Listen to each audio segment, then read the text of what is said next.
కార్మిక వర్గం తరఫున ఇక్కడ మహిళా సోదరులు అంటున్నారు, వీళ్ళకి ఎన్నో రకాల సమస్యలు ఉంటాయి. నేను మహిళల పరిస్థితి నాయకుడిని, వాళ్ళకి ఎన్ని రకాల సౌకర్యాలు చేస్తానో నాకు తెలుసు. అందుకే ఇప్పుడు చెప్తే కాదు, మనకు అయితే ఒక గంటన్నర చెప్పాల్సి వస్తుంది మీకు చెప్పాలంటే. అందుకని ప్రతి కార్మికుడి పట్ల ఒక నిబద్ధత ఉంది CI2కి. ఏ సమస్య ఎలా పరిష్కరించాలి, ఏ కార్మికుడికి ఏ రూపంలో మనం వెళ్తున్న సందర్భంలో చేయాలి. ఇక్కడ రిటైర్మెంట్ అవుతున్నారు చాలా మంది. ఇక్కడ రిటైర్మెంట్ వాళ్ళకి ఏంటి పరిస్థితి? నువ్వు ఏ రోజు రిటైర్మెంట్ అయితే ఆ రోజు రిటైర్మెంట్ లో నువ్వు బయటికి పో. మరి ఏమి ఇస్తున్నావు నాకు తెలియదు. ఇస్తున్నారా ఏమన్నా? ఏమి లేదు. 3000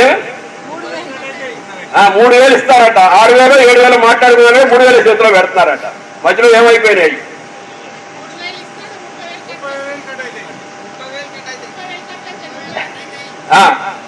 మేమేం చేస్తాం తెలుసా? రిటైర్మెంట్ అయితే ఒక్కొక్క పరిశ్రమలో 3,000 గ్రాస్ పేమెంట్, ఒక్కొక్క పరిశ్రమలో 4,000 గ్రాస్ పేమెంట్, ఒక్కొక్క పరిశ్రమలో 6,000 గ్రాస్ పేమెంట్, కొన్ని పరిశ్రమల్లో బల్క్ గా 3 లక్షలు 4 లక్షలు 5 లక్షల రూపాయలు రిటైర్మెంట్ బెనిఫిట్ అని అగ్రిమెంట్ లో రాసి మరీ పంపిస్తాం. ఇది మన CI2. నేను ఇది జనగిరాలో నిలబడినప్పుడు కూడా చెప్పాను నేను ఈ మాట. మీకు ఎక్కడ భూపాల మన లాస్ట్ టైం పోటీ చేసినప్పుడు కూడా చెప్పాను నేను, మీరు నష్టపోతున్నారు. ఎందుకని? మీరందరూ 30 ఏళ్ళు ఉన్నప్పుడు నేను రిటైర్మెంట్ బెనిఫిట్ గురించి మాట్లాడాలనుకున్నాను, తలకాయ లేదని చెప్పేసి మీకు అర్థమవుతుంది. కానీ మీరు ఆల్రెడీ రిటైర్మెంట్ లో దరిదాపుల్లో వెళ్ళిపోతారు కంపెనీ వచ్చి.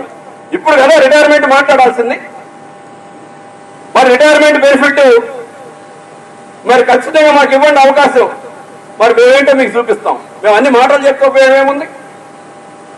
రిటైర్మెంట్ అనేటువంటి బెనిఫిట్ ఇప్పుడు మన భూపాల్ గారు వచ్చాడు, ఎవరో కనకయ్య గారు చనిపోయాడు. మరి ఎక్కడి నుంచి మాట్లాడగలిగాం?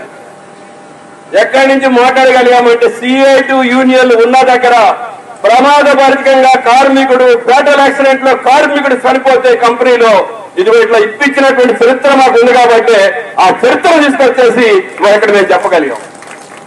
అందుకని మీ మేనేజ్మెంట్ చెప్తాం, అయ్యా ప్రీమియర్ ఎక్స్ప్లోజర్ చౌదరి గారు, ఇదిగో ఇట్లా ఉంటుంది వ్యవహారం, ఇదిగో మాతో ఇట్లా ఉంటుంది వ్యవహారం. నీ వ్యవహారం నడుపుకోవాలండి, ఈ పద్ధతిలో ఉండాలి. నువ్వు వ్యవహారం నడుపుకోవడం అంటే వాడికి వీటికి ఇట్లా పల్స్ గా డబ్బులు వేస్తే మేము ఒప్పుకోం.